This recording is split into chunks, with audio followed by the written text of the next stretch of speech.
ಈ self discipline ಮತ್ತು self control ಇದು ಎರಡು ಒಂದು ಮನುಷ್ಯನಿಗೆ ಬಂದರೆ ಮಾತ್ರ ಮುಂದಿನ ಮೆಟ್ಲುಗಳನ್ನು ನಾವು ಮುಟ್ಟಕ್ಕೆ ಸಾಧ್ಯ. ಇದು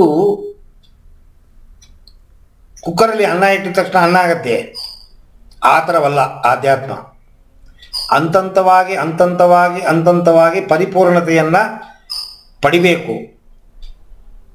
ಅದರ ಸಲುವಾಗಿ ಫಸ್ಟ್ ನಿಮ್ಮ ಮನಸ್ಸು ಪಕ್ವವಾಗಬೇಕು, ಅಂದರೆ ಪವಿತ್ರವಾಗಬೇಕು.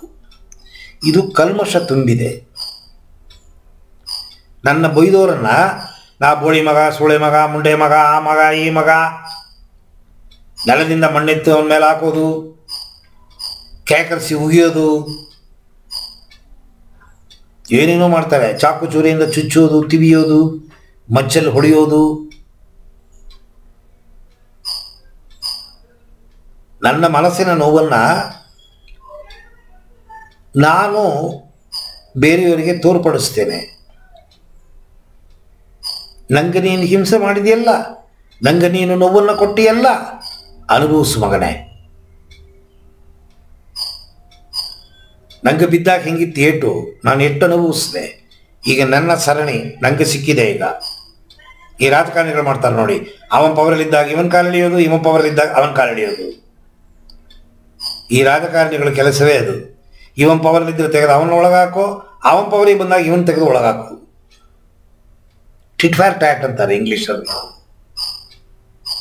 ನೋಯಿಸಬಾರ್ದು. ಮನಸ್ಸಿಂದ ದೇಹದಿಂದ ಭಗವಂತ ಸೃಷ್ಟಿ ಮಾಡಿರುವ ಜೀವ ವಸ್ತುಗಳನ್ನು, ಯಾವುದು ಬೇಕಾಗಿರ್ಬೋದು, ಜೀವ ಇರೋ ವಸ್ತುಗಳು, ಕಪ್ಪೆ, ನದಿ, ಕುದುರೆ, ನಾಯಿ, ಮನುಷ್ಯ, ಎಲ್ಲ ಜೀವ ವಸ್ತುಗಳು. ಯಾವುದಕ್ಕೂ ಮನಸ್ಸಿಂದ, ನನ್ನ ಮನಸ್ಸಿಂದ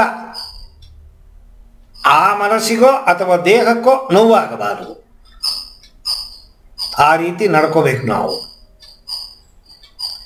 ಅಜಾತ ಶತ್ರು ಅಂತಾರೆ, ಕೇಳಿದ್ದೀರಾ? ಅಜಾತ ಶತ್ರು ಅಂತಾರೆ. ಏನಂದ್ರೆ ಬಲಿಷ್ಠವಾದ ಮತ್ತು ಎನಿಮಿಯೇ ಇಲ್ಲ. ಅವನಿಗೆ ಯಾರು ಎನಿಮಿಗಳೇ ಇಲ್ಲ, ವೈರಿಗಳೇ ಇಲ್ಲ.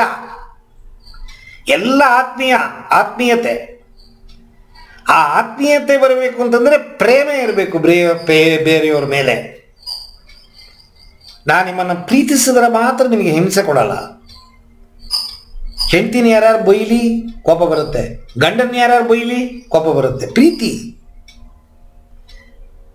ಅಂದರೆ ಪ್ರತಿಯೊಬ್ಬರ ಮೇಲೆ ನೀವು ಪ್ರೀತಿ, ಪ್ರೇಮ, ವಾತ್ಸಲ್ಯವನ್ನು ತೋರಿಸಿದ್ರೆ ಮಾತ್ರ ಅವರನ್ನು ನೋಯಿಸಲ್ಲ. ನಾವು ಮನಸ್ಸಿಂದ ದೇಹದಿಂದ ನೋಯಿಸಲ್ಲ. ಸೊ ಲೋಕನ್ನೇ ಪ್ರೀತಿ ಮಾಡಬೇಕು, ಅದೇ ಅರ್ಥ. ಅಹಿಂಸಾ ಅಂತಂದ್ರೆ ಪ್ರೀತಿ ಮಾಡು. ಸಿಕ್ಕಿದ ಜನಗಳ ಮೇಲೆ ದ್ವೇಷವನ್ನು ತೋರಿಸ್ಬೇಡ. ತಪ್ಪು ಮಾಡಿದರೆ ಕ್ಷಮಿಸು. ಕ್ಷಮಾಗುಣ ಇದ್ರೆ ಮಾತ್ರ ಒಬ್ಬರನ್ನ ನೋಯಿಸಲ್ಲ ನಾವು.